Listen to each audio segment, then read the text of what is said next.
Welcome to Gnanaprasuna astro channel. ఇవాల్టి వీడియోలో నెరవేర్చని బాధ్యతలు కేతు భగవానుడు అనే అంశం. జ్యోతిష్య శాస్త్రంలో తప్పక చదవవలసిన గ్రహాలు, మళ్ళీ మళ్ళీ చదవాలనే ఆసక్తిని కలిగించే గ్రహాలు రాహుకేతువులు. రాహుకేతువులను గురించి అధ్యాయాలు చదివి తెలుసుకునే సూక్ష్మ విషయాలు నిండి ఉన్న గ్రహాలు. నేటి కలియుగం యొక్క జీవన విధానాన్ని పూర్తిగా అర్థం చేసుకోవడానికి ఈ రాహుకేతువులను గురించి బాగా తెలుసుకోవాలి. ఆ విధంగా చూచినప్పుడు ఒక జాతకంలో కేతు భగవానుడు గత జన్మలో మనం నెరవేర్చకుండా వదిలివేసిన బాధ్యతలను సూచిస్తారు. సో ఈ జన్మలో కేతువు ఏ స్థానంలో ఉంటారో ఆ స్థానానికి సంబంధించిన బాధ్యతలను, విధులను మీరు ఎంతగా నిర్వర్తించినా ఆ స్థానానికి సంబంధించిన సంబంధ బాంధవ్యాల ద్వారా నిర్లక్ష్యం చేయబడుతుంది. కాబట్టి మనం కేతు ఉన్న స్థానంపై అధిక శ్రద్ధ వహించాలి. కానీ ఎంత శ్రద్ధ, బాధ్యత వహించినా తిరిగి మనకు ఆ స్థాన సంబంధ బాంధవ్యాలు రిప్లై ఇవ్వరు. ఒక ఉదాహరణ, సప్తమ స్థానంలో కేతు ఉన్నారు అనుకోండి. మీరు మీ జీవిత భాగస్వాములకు, ఈ సొసైటీకి ఎంత ముఖ్యత్వం ఇచ్చినా తలపై కూర్చోబెట్టుకున్నా నువ్వు నాకు ఏం చేశావు అనే ఒకే ఒక వార్త అంటారు. సొసైటీ ద్వారా మంచి అంగీకారం ఉండదు. అదేవిధంగా జీవిత భాగస్వాముల ద్వారా మంచి అంగీకారం ఉండదు. సప్తమ స్థానం ద్వారా కీర్తి, పేరు, ప్రతిష్టలు, గుర్తింపు ఏర్పడతాయి. ఇవన్నీ మనం తలకిందులుగా తపస్సు చేసిన దొరకవు. సో ఇదే విధంగా 12 స్థానాలలో కేతు ఉన్నప్పుడు మీకు ఆ స్థానరీతిగా దొరికే సంతోషం అనేది నిరాకరించబడుతుంది. అయితే అదే సమయం మీరు ఆ స్థానానికే ముఖ్యత్వం ఇచ్చే తీరాలి. ఇక లగ్నంలోనే కేతు ఉన్నారు అంటే ముఖ్యంగా ఇక్కడ మీకు ఒక విషయం తెలియజేయాలి. కేతువు శుభగ్రహాల కలయికతో ఉన్న, శుభగ్రహ వీక్షణలో ఉన్న ఫలితాలలో మార్పులు ఉంటాయనే విషయం గుర్తుంచుకోవాలి. సో లగ్నంలో కేతు ఉన్నారా, మిమ్మల్ని మీరు తృప్తిపరచుకోవడమే మీ జీవిత లక్ష్యం, బాధ్యత. కాబట్టి పదే పదే చేస్తూ ఉండడం మీ కర్తవ్యం. ఏం చేసినా మీరు తృప్తి చెందరు, మిమ్మల్ని మీరు మెచ్చుకోరు, వేరే వాళ్లను మెచ్చుకోనియ్యరు. ఎవ్వరి సాంగత్యము నాకు అవసరం లేదు అని మిమ్మల్ని మీరు ఒంటరి వాళ్ళుగా మార్చుకుంటారు.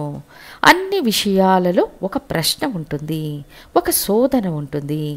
ఆ శోధన మీకు తృప్తినివ్వదు. 2వ స్థానంలో కేతు ఉన్నారా, డబ్బు సంపాదించడంలో తృప్తి ఉండదు. అదేవిధంగా సంపాదించడానికి కూడా కాదు. కుటుంబ జీవితంలో తృప్తి ఉండదు. కుటుంబ సంబంధాలకు మీరు ఏం చేసినా, ఎంత చేసినా మా కోసం ఏం చేశావనే ఒక్క ప్రశ్నతో మిమ్మల్ని దూరంగా విసిరివేస్తారు. డబ్బు ఇచ్చి సంతోషాన్ని మీరు పొందలేరు. కానీ ఈ స్థానానికి ముఖ్యత్వం ఇచ్చే తీరాలి. 3వ స్థానంలో కేతు భగవానుడు ఉన్నప్పుడు ఇది ఒక మంచి స్థానం, ఉపచయ స్థానం అన్నా కూడా చేసే ప్రయత్నాలలో తృప్తి ఉండదు. ఒక విషయం కోసం పదే పదే ప్రయత్నాలు చేసి అది సాధించే లోపల ఓపిక పోతుంది. స్నేహితుల విషయంలో సంతృప్తి ఎప్పటికీ ఉండదు. అదేవిధంగా సహోదరుల నిర్లక్ష్యానికి గురి అవుతారు. వారి వల్ల మీకు ఎటువంటి ప్రయోజనము ఉండదు. కానీ మీరు వారిపై అధిక శ్రద్ధ వహించాలి. గత జన్మలో మీరు ఈ స్థానానికి సంబంధించిన సంబంధ బాంధవ్యాల కోసం మీరు ఏమీ చెయ్యలేదు. అందుకే ఈ జన్మలో మీ 3వ స్థానంలో కేతు వచ్చి కూర్చున్నారు అనే విషయం గుర్తుంచుకోవాలి. ఇక 4వ స్థానంలో కేతు ఉన్నారు అంటే చదువుకు అధిక ముఖ్యత్వం మీరు ఇస్తారు. మాతృవర్గం దాయాది వర్గానికి మీ జీవితాన్నివ్వడానికి కూడా సిద్ధంగా ఉంటారు. కానీ వాళ్ళు మిమ్మల్ని నిర్లక్ష్యం చేస్తారు. పెట్టుబడులను కాపాడుకోవడానికి కష్టపడతారు. ఇల్లు, భూమి, వసతి సౌకర్యాలను కాపాడుకోవడానికి కష్టపడతారు. ఆర్థిక ప్రగతికి కష్టపడవలసి వస్తుంది. మీ సుఖాన్ని మీరు నిర్లక్ష్యం చేసేవారుగా ఉంటారు. పంచమ స్థానంలో కేతు ఉన్నప్పుడు మంత్రసిద్ధి ఉంటుంది. కులదైవ అనుగ్రహం కోసం పోరాడుతారు. ఇతరుల జీవితంలోని రహస్యాలు తెలుస్తాయి. ఆధ్యాత్మిక రంగాలలో విజయం సాధిస్తారు. పిల్లలపై చాలా ప్రేమను చూపిస్తారు, కానీ మీరు వాటిని తిరిగి పొందలేరు. సంతానం కోసం, పూర్వీకం కోసం, కులదైవం కోసం, ఉన్నత విద్య కోసం చాలా కష్టపడతారు. ప్రేమ విఫలం అయ్యేది మ్యాక్సిమం పంచమ స్థానంలో కేతు ఉన్న వాళ్ళకే జరుగుతుంది. 6వ స్థానంలో కేతు ఉన్నప్పుడు మీ ఆరోగ్యానికి, మీ కఠిన శ్రమకు, రుణ విషయాలకు అధిక ముఖ్యత్వాన్ని ఇస్తారు. ఆరోగ్యాన్ని జాగ్రత్తగా చూచుకుంటారు. అయినా కూడా సమస్యలు ఏర్పడతాయి. శత్రువుల విషయంలో జాగ్రత్తగా ఉంటారు, కానీ శత్రువులు పుడుతూనే ఉంటారు. కఠిన శ్రమ ఉంటుంది, దానికి తగిన మూల్యం ఉండదు. గత జన్మలో మీరు నెరవేర్చడంలో విఫలమైన బాధ్యతలు కేతువు. 7వ స్థానంలో కేతు ఉంటే జీవిత భాగస్వామి ద్వారా వ్యతిరేకత ఏర్పడుతుంది.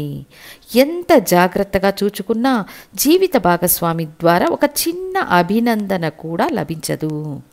భాగస్వాముల ద్వారా మోసానికి గురి కావడం, సొసైటీ ద్వారా కూడా మోసానికి గురి కావడం జరుగుతాయి.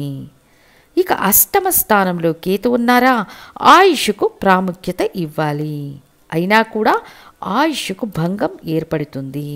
బట్ ఈ విధులన్నింటికి శుభగ్రహాల కలయిక, కేతు ఉన్న స్థానాధిపతి స్థితిని బట్టి ఫలితాలు మారుతాయనేది మరొక్కసారి తెలియజేస్తున్నాను. ఇక 9వ స్థానంలో కేతు ఉన్నారు అంటే పితృవర్గం ద్వారా ఎటువంటి ప్రయోజనం ఉండదు. తండ్రి కొడుకుల సంబంధాలు పాడవుతాయి. గురు అనుగ్రహం దొరకడానికి అడ్డంకులు ఏర్పడతాయి.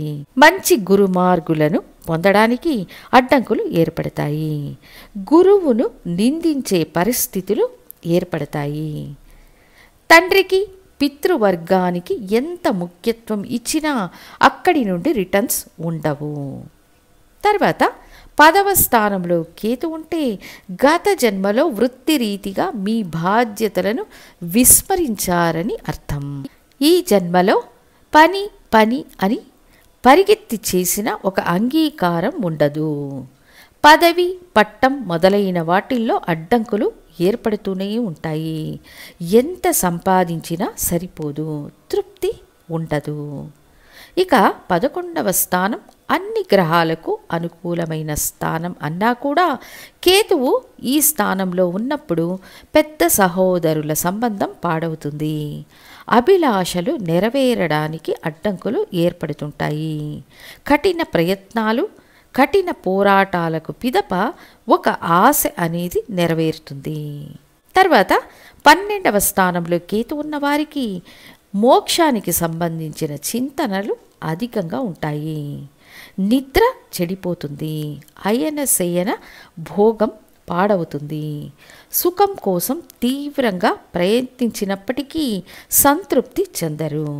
సో మొత్తానికి కేతువు ఏ స్థానంలో ఉంటే గత జన్మలో మీరు ఆ స్థానానికి సంబంధించిన బాధ్యతలను విస్మరించారని అర్థం. ఈ జన్మలో అవి నెరవేర్చడానికి కేతు ఉన్న స్థానానికి అధిక ముఖ్యత్వం ఇవ్వాలి. అయితే దానికి రిటర్న్స్ అనేవి మీకు ఉండవని మొదటే తెలుసుకుంటే నిరాశలు, బాధలు అన్నింటినీ అవాయిడ్ చేయవచ్చని తెలియచేస్తూ ఇంకొక ఇంట్రెస్టింగ్ టాపిక్తో మళ్ళీ మీ ముందుంటాను. ధన్యవాదాలు.